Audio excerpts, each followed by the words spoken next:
ابني عنده 10 سنين ولحد دلوقتي بيرجع من بره يقلع هدومه ويقلع الشوز بتاعته ويرميهم. ايه ده؟ مالك يا زيد؟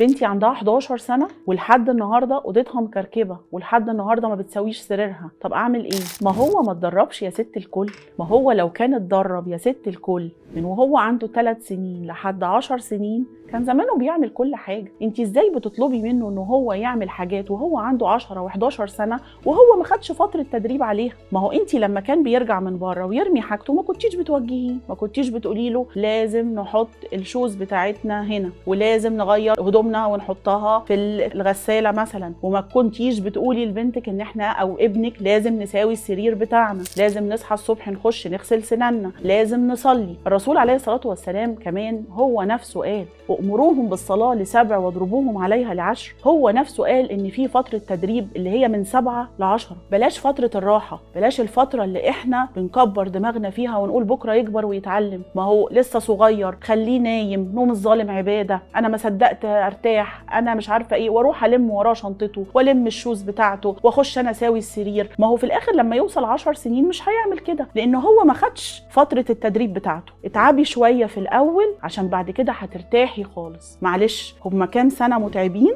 بس بعد كده انتي هترتاحي خالص. وبرضو ما تنسيش it's never too late.